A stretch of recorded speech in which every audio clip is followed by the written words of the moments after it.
Well, welcome to Flocktober. The 11th annual Fill the Hill fundraiser begins in about 15 minutes. The Wisconsin Foundation and Alumni Association is aiming to fill the hill, that being Bascom, with pink plastic flamingos. It's something the UW's Pail and Shovel Party did as a prank in 1980. Students and faculty woke up to 1,008 pink flamingos covering Bascom. That tradition now continues every year. I recently talked with two of the original members of the Pail and Shovel Party, Jim Mallon and Stu Baker. Jim, for people that are new to the area, haven't been around, just describe what the Pail and Shovel Party was. Well, back in, I think it was 78, we formed a party based on the spirit of the 4-year-old in all of us. We called it the Pail and Shovel Party, and we ran for student body president and vice president. Leon Varjan and yourself? Correct. Leon's passed away 2015? Yes, that's correct. It was a wild time. We had a very close election. The people in power at the time tried to throw it out. And a very colorful attorney defended us, and we were able to get into power at the Wisconsin Student Association. So, Stu, what do you remember from those times? I remember college being a lot of fun. We came after, I would say, a very serious period in history, right after the Vietnam War and other serious things that were going on campus, and we just kind of wanted to have fun and be very ephemeral and just kind of go with the moment. So I got pulled in as a senator for Com Arts, which was my area of study, and it was a blast. It was the best time.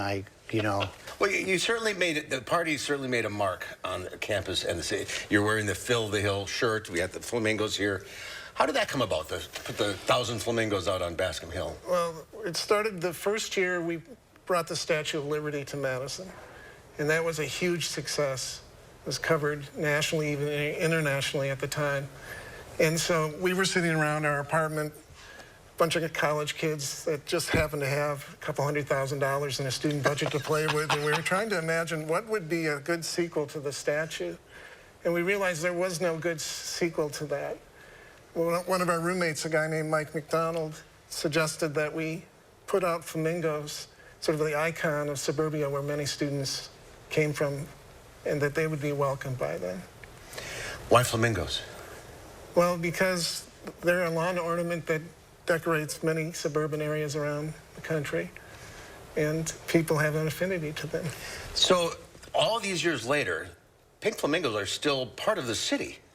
I mean, the soccer team's named as a flamingo. I mean, and we fill the hill every year as a fundraiser. It's the official city bird, the plastic pink flamingo.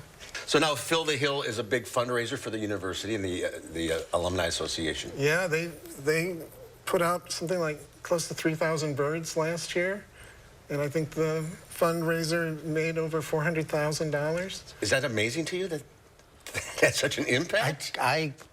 Every time, and I've come up to Madison a lot since I've graduated, I'm always amazed at the staying power of both the flamingos in particular, but the Statue of Liberty. You go into the bookstores, you see the postcards and the posters. So I don't think we ever thought about that in the day. What's this legacy going to be? Or it was more or less a photo op for us.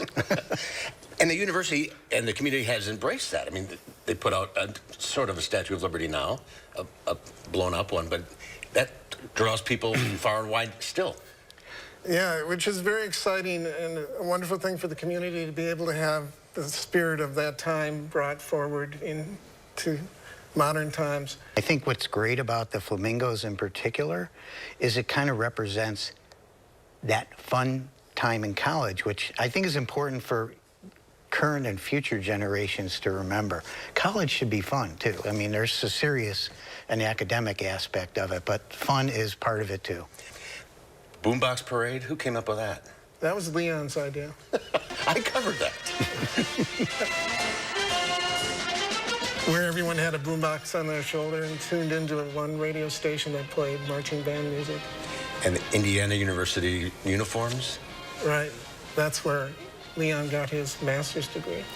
Was there anything that you wanted to do that didn't get done? Oh, that's a great question. Well, I've always thought that students should be honored for being the ones that are struggling through the university, and I thought it'd be great to have a statue of 3 students trudging up Bascom Hill.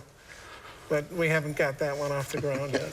Well, there's still time, right? Right, we'd also thought that Bascom Hill was kind of begging for like an escalator, kind of up and down. You know, there's logistics, of course. You'd have my vote for that. Yeah. Jim, Stu, thanks for being with us today. It's a pleasure meeting you both. Thanks, Mark. Thanks, Mark. And remembering What a great Leon. trip down memory lane. Yep. Where do they live now? Chicago. Okay. The Chicago area. Fill the Hill officially starts in what, 8 minutes now? Yeah. The flamingos themselves will be placed on Bascom beginning at 5 a.m. tomorrow. Our morning show will be there live. That's right. Josh and Leah will be down there, but you can donate any amount. But if you pledge $350, the Alumni Association will send you a plastic pink flamingo and some other surprises. Celebrating 175 years and 175 more years. That's the $350. It's incredible. Yeah, Check it it is out. amazing how it's sustained over time Year and after year. getting bigger and better. And it's a huge fundraiser. Oh, wow. I love that boombox parade, Yeah, it was too. fun.